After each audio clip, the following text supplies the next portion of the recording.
আসসালামু আলাইকুম। প্রিয় দর্শক, আপনাদের সকলকে আমন্ত্রণ জানাচ্ছি অন্য মঞ্চের আলাপচারিতায়। এই মুহূর্তের সব থেকে বড় তাজা খবর হলো ইসরায়েল আমেরিকাকে পরিষ্কার ভাষায় একটা কথা জানিয়ে দিয়েছে, বস এবার আর কোনো ছোটখাটো চড় থাপ্পড় নয়, এবার আমরা সোজা গলা টিপে ধরতে চাই। প্রিয় দর্শক, মূল আলোচনায় ঢোকার আগে আজকের ব্রেকিং হেডলাইনগুলো একটু দেখে নেওয়া যাক, যা পুরো ভিডিওর গতিপথ ঠিক করে দেবে। আজকের প্রথম বড় ব্রেকিং, ইসরায়েল আমেরিকার কাছে দাবি করেছে ইরানের উপরে আক্রমণ হতে হবে অল আউট। মানে গতকাল ইরান যে ঘোষণা দিয়েছিল যে তাদের উপরে ছোট বড় মাঝারি যেমনই হামলা হোক না কেন, কোনো হামলা হলে সেটাকে তারা সর্বাত্মক যুদ্ধ বা অল আউট ওয়ার ঘোষণা করবে, তো তারই জবাবে আজ ইসরায়েল বলছে আক্রমণ হতে হবে অল আউট। কোনো মিলিটারি বেস নয়, এবার টার্গেট হবে ইরানের সরকার চালানোর মূল মেরুদণ্ড। দ্বিতীয় খবর, যুদ্ধের প্রস্তুতির চরম ইঙ্গিত। ইরান আগামী 3 মাসের জন্য তাদের আকাশের সমস্ত ড্রোন এবং প্রাইভেট বিমানের ওড়াউড়ি নিষিদ্ধ ঘোষণা করেছে। তৃতীয় এবং অত্যন্ত গুরুত্বপূর্ণ বিষয়, একটা নতুন থিওরি সামনে এসেছে, দ্য গ্রেট ব্লকেট। আমেরিকা কি মিসাইল না মেরে ইরানকে ভাতে মারার পরিকল্পনা করছে? আর সেটা হলে ইরান কি চুপ করে বসে থাকবে? চলুন শুরু করা যাক। সবার আগে আসি ইসরায়েলের চ্যানেল 13-এর সেই বিস্ফোরক রিপোর্ট নিয়ে।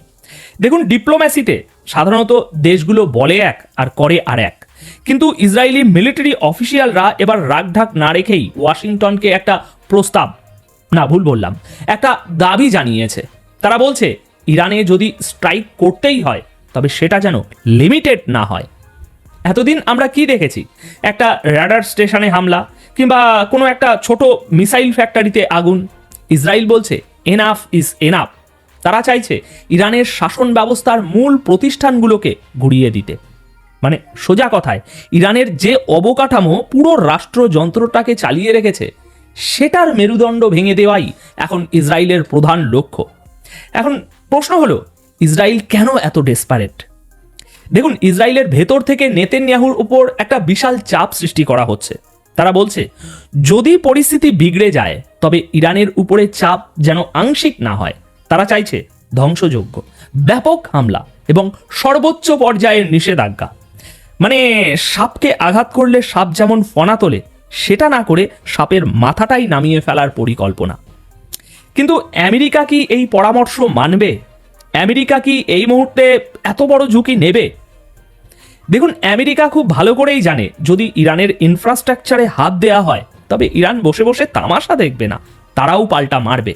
এবং সেই মারটা ইসরায়েলের সহ্য করার ক্ষমতা আছে কিনা তা নিয়ে খোদ পেন্টাগনেই সন্দেহ আছে। কিন্তু ইসরায়েলের এই অল আউট অ্যাটাকের জিদ যদি আমেরিকা মেনে নেয় তবে ধরে নিন আমরা তৃতীয় বিশ্বযুদ্ধের ট্রেলার দেখতে শুরু করে দিয়েছি। এবার আসুন দ্বিতীয় পয়েন্টে, একটা ইন্টারেস্টিং স্ট্র্যাটেজিক পয়েন্ট নিয়ে আলোচনা করি। যুদ্ধের মানেই কি শুধু বোমাবাজি? না, আধুনিক যুদ্ধ অনেক বেশি অর্থনৈতিক। ইসরায়েলি বিখ্যাত পত্রিকা দ্য জেরুজালেম পোস্টে একটা বিশ্লেষণ ছাপা হয়েছে। সেখানে এক্সপার্টরা বলছেন আমেরিকা হয়তো ইরানের উপর সরাসরি কাইনেটিক অ্যাটাক বা মিসাইল হামলা নাও করতে পারে, তার বদলে তারা বেছে নিতে পারে নেভেল ব্লকেট। আচ্ছা, জিনিসটা সহজ করে বোঝাই। ধরুন আমেরিকা তাদের বিশাল নৌবহর দিয়ে ইরানের সমুদ্রপথ ঘিরে ফেলল। ইরানের কোনো তেলবাহী জাহাজ বের হতে পারবে না, আর বাইরে থেকে কোনো পণ্যবাহী জাহাজ ইরানে ঢুকতে পারবে না। একে বলে অবরোধ। এর ফলে কি হবে? ইরানের অর্থনীতি, যা মূলত তেলের উপর নির্ভরশীল, সেটা ধসে পড়বে। দেশে তেলের টাকা আসবে না, জিনিসপত্রের দাম আকাশ ছোঁয়া হবে, আর সাধারণ মানুষ সরকারের বিরুদ্ধে তখন আরো বেশি করে রাস্তায় নামবে। ট্রাম্প হয়তো ভাবছেন মিসাইল না মেরে এভাবে গলা টিপে ধরলে ইরান হাঁটু গেড়ে ক্ষমা চাইবেই চাইবে। কিন্তু সিরিয়াসলি বলুন তো, আপনারা যারা জিওপলিটিক্স বোঝেন তারা কি মনে করেন ইরান এতে স্যারেন্ডার করবে? ইতিহাস বলে ইরান এমন কোনো দেশ নয় যারা চাপে নতি স্বীকার করে। উল্টো এই ব্লকেট স্ট্র্যাটেজি বুমেরাং হতে পারে। এক্সপার্টরা বলছেন যদি আমেরিকা সত্যি সত্যি ব্লকেট দেয় তবে ইরান চুপ করে বসে থাকবে না। তারা এই অবরোধ ভাঙার জন্য প্রথম হামলাটা চালাবে, এবং সেই হামলাটা ইসরায়েলের উপরে হবে না, হবে সরাসরি আমেরিকার কোনো যুদ্ধ জাহাজের উপর। আর একবার যদি আমেরিকার কোনো ওয়ারশিপে ইরানের মিসাইল লাগে তখন কি হবে চিন্তা করতে পারেন? তখন আর কোনো ডিপ্লোম্যাসি কাজ করবে না। জেরুজালেম পোস্টের গতকাল 25শে জানুয়ারির এই খবরটাকে হালকাভাবে নেবেন না। এটা আমেরিকার একটা সম্ভাব্য প্ল্যান বি, কিন্তু এই প্ল্যান বি হয়তো তৃতীয় বিশ্বযুদ্ধের প্ল্যান এ হয়ে দাঁড়াতে পারে। এবার আসি তৃতীয় পয়েন্টে। দেখুন, যুদ্ধের ময়দানে একটা কথা আছে, শত্রু যখন হঠাৎ চুপ হয়ে যায় তখন ভয়ের কারণ বেশি থাকে। ইরানের আকাশে এখন ঠিক সেই ভয়টাই দানা বাঁধছে। গতকাল 25শে জানুয়ারির রাতে একটি অত্যন্ত গুরুত্বপূর্ণ খবর ব্রেক হয়েছে। ইরান সরকার ঘোষণা দিয়েছে আগামী 3 মাসের জন্য, আমি আবার বলছি আগামী 3 মাসের জন্য তেহরানের আকাশে কোনো ড্রোন এবং প্রাইভেট এয়ারক্রাফট উঠতে পারবে না। কিন্তু কেন এই সিদ্ধান্ত? এর পেছনে কি শুধুই সতর্কতা, নাকি সুনির্দিষ্ট কোনো গোয়েন্দা তথ্য? দেখুন, কমার্শিয়াল ফ্লাইট বা যাত্রীবাহী বিমানের রুট, ফ্লাইট প্ল্যান এবং প্যাসেঞ্জারের লিস্ট সব ট্র্যাক করা যায়, কিন্তু প্রাইভেট জেট বা ছোট ড্রোন এগুলো হলো ghost in the sky. Iran ভয় পাচ্ছে এই ছোট ছোট প্রাইভেট বিমানের ছদ্মবেশে বা ড্রোনের মাধ্যমে ইসরায়েলি বা আমেরিকান গুপ্তচররা দেশের ভিতরে ঢুকে পড়তে পারে, অথবা প্রাইভেট জেটের আড়ালে কোনো সামরিক বিমান এসে গুরুত্বপূর্ণ স্থাপনায় বোমা ফেলে যেতে পারে। আপনাদের মনে আছে কাসেম সুলেমানিকে কিভাবে হত্যা করা হয়েছিল? ড্রোন দিয়ে। ইরানের বিজ্ঞানী মোহসেন ফকিরজাদেকে কিভাবে হত্যা করা হয়েছিল? রিমোট কন্ট্রোল মেশিন গান দিয়ে। ইরান জানে ইসরায়েলের মোসাদ তাদের ঘরের ভেতর পর্যন্ত ঢুকে বসে আছে। তাই এই নিষেধাজ্ঞা কোনো সাধারণ ট্রাফিক কন্ট্রোল নয়, এটা হলো যুদ্ধের প্রস্তুতির একটা অংশ। গ্রাউন্ডে যারা মিলিটারি এক্সপার্ট তারা এটাকে দেখছেন প্রিএমপ্টিভ মেজার হিসাবে, অর্থাৎ কোনো অঘটন ঘটার আগেই দরজা জানালা বন্ধ করে দেওয়া। আর ঠিক এই সময়েই খবর আসছে American aircraft carrier USS Abraham Lincoln এই অঞ্চলের দিকে একটু একটু করে আরও এগিয়ে আসছে। মানে একদিকে ইরানের আকাশ বন্ধ হচ্ছে, অন্যদিকে সমুদ্রপথে আমেরিকার যুদ্ধজাহাজ এগিয়ে আসছে। আপনি যদি দুয়ে দুয়ে 4 মেলাতে পারেন তবে বুঝবেন এটা কোনো মহড়া নয়, এটা বড় কোনো সংঘাতের আগের ডেড সাইলেন্স। ইরান পরিষ্কার বার্তা দিচ্ছে, আমরা জানি তোমরা আসছো আর আমরাও প্রস্তুত। যদি কোনো অচেনা বিমান বা ড্রোন এই সময়ে ওড়ে আমাদের এলাকার মধ্যে, সেটাকে কোনো ওয়ার্নিং ছাড়াই গুলি করে নামানো হবে, এবং ইরান তখন বলবে আমরা তো আগেই বলেছিলাম। এদিকে আরও একটা খবর আসছে, ইরানের সুপ্রিম লিডার আয়াতুল্লাহ খামিনির বিরুদ্ধে এখন বড়সড় অভিযোগ উঠেছে। অভিযোগটা হলো তিনি নাকি গত 9ই জানুয়ারি সুপ্রিম ন্যাশনাল সিকিউরিটি কাউন্সিলের মিটিংয়ে নির্দেশ দিয়েছেন যে কোনো মূল্যে বিক্ষোভকারীদের পিষে ফেলো, crush the protesters by any means necessary. বলা হচ্ছে তিনি নাকি বলেছেন যত জুলুমি করতে হোক, যত প্রেসারই দিতে হোক, এই প্রোটেস্ট থামাতেই হবে। এখন এই তথ্যের দুটো দিক আছে।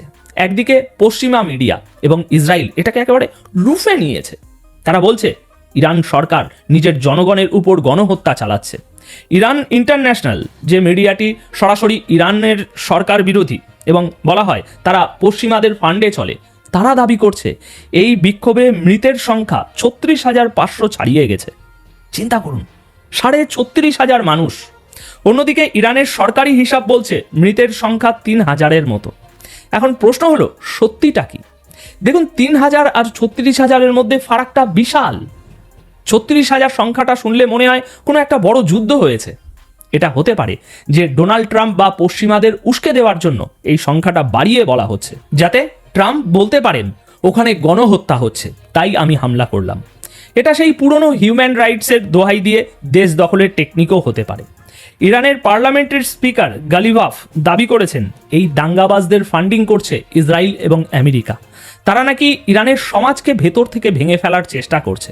তিনি বলেছেন ইসরায়েল সম্মুখে যুদ্ধে যা পারেনি এই দাঙ্গা দিয়ে সেটা করার চেষ্টা করছে। এখন এই যে হাইব্রিড ওয়ারফেয়ার, বাইরে থেকে অবরোধ আর ভেতর থেকে দাঙ্গা, এটা ইরানের জন্য এখন সবচেয়ে বড় চ্যালেঞ্জ। ওদিকে গতকাল ইসরায়েলে একটা হাই ভোল্টেজ মিটিং হয়েছে। ইসরায়েলের টপ মিলিটারি বসদের সাথে দেখা করতে খোদ ইসরায়েলে উড়ে এসেছিলেন আমেরিকার সেন্ট্রাল কমান্ডের চিফ ব্র্যাড কুপার। ফোনে কথা বলা যেত, ভিডিও কনফারেন্স করা যেত, কিন্তু না, তারা ফেস টু ফেস বসেছেন। কেন? কারণ কিছু কথা বাতাসেও বলা যায় না, কিছু পরিকল্পনার ব্লুপ্রিন্ট সামনাসামনি বসে আঁকতে হয়, যাতে কোনো গোয়েন্দা সেটা হ্যাক করতে না পারে।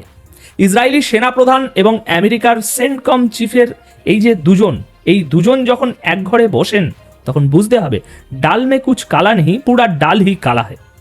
দর্শক, আমরা এক অত্যন্ত সংবেদনশীল সময়ের মধ্যে দিয়ে যাচ্ছি। আপনাদের কি মনে হয়, আমেরিকা কি ইসরায়েলের কথায় নেচে নেচে ইরানের উপর সর্বাত্মক হামলা চালাবে? আপনার মতামত কমেন্ট করে অবশ্যই জানান। আমি প্রতিটি কমেন্ট পড়ব, কারণ আপনাদের বিশ্লেষণ অনেক সময় বাঘা বাঘা অ্যানালিস্টদেরও হার মানায়। আর ভিডিওটা যদি আপনাদের পছন্দ হয়ে থাকে তবে একটি লাইক দিয়ে বন্ধুদের সাথে শেয়ার করুন। ভালো থাকবেন, সুস্থ থাকবেন।